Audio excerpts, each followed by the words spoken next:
ബോളിവുഡ് ചിത്രം സൂപ്പർമാൻ ഉൾപ്പെടെയുള്ള സിനിമകളിൽ ഇന്ത്യൻ സെൻസർ ബോർഡിന്റെ ഇടപെടലുകൾ തുടർച്ചയായി ആശങ്കയുണർത്തുന്നു. ജെയിംസ് ഗൺ സംവിധാനം ചെയ്ത സൂപ്പർമാൻ സിനിമയിലെ 33 സെക്കൻഡ് ദൈർഘ്യമുള്ള ചുംബന രംഗത്തിൽ ഇന്ത്യൻ സെൻസർ ബോർഡ് കത്തിവെച്ചതാണ് ഏറ്റവും ഒടുവിലത്തെ സംഭവം. ഡേവിഡ് കോർസെറ്റ്, റേച്ചൽ ബോഡ്സൺ പ്രധാന കഥാപാത്രങ്ങളെ അവതരിപ്പിക്കുന്ന ഈ ചിത്രം പ്രധാനപ്പെട്ട ഒരു വൈകാരിക രംഗം ചില സെക്കൻഡുകളുമായി ചുരുക്കിയതിനാൽ ആരാധകർ സോഷ്യൽ മീഡിയയിൽ ശക്തമായ പ്രതികരണങ്ങളാണ് രേഖപ്പെടുത്തുന്നത്. സൂപ്പർമാനും ലൂയിസും തമ്മിലുള്ള 2 ചുംബന രംഗങ്ങളും ചില ശക്തമായ സംഭാഷണ പതിപ്പിൽ നിന്നും നീക്കം ചെയ്തതാണ് റിപ്പോർട്ടുകൾ സൂചിപ്പിക്കുന്നത്.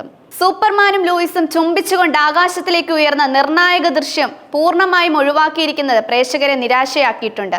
ഇതിന് സമാനമായി സമീപകാലത്ത് സെൻസർ ബോർഡ് ഇടപെടലുകളുണ്ടായ മറ്റ് ചില സിനിമകളുണ്ട്. AF1 സിനിമയിലെ ഇമോജി രംഗം, Janaki VS state of Kerala എന്ന ചിത്രത്തിലെ പേരുമായി ബന്ധപ്പെട്ട വിവാദം, പഞ്ചാബ് 95 എന്ന സിനിമയിലെ 120-ൽ അധികം വരുന്ന കട്ടുകൾ എന്നിവയെല്ലാം സിനിമാ ആസ്വാദകർക്കിടയിലും ഇൻഡസ്ട്രിയിലും ഒരുപോലെ ആശങ്ക ഉയർത്തുന്നുണ്ട്.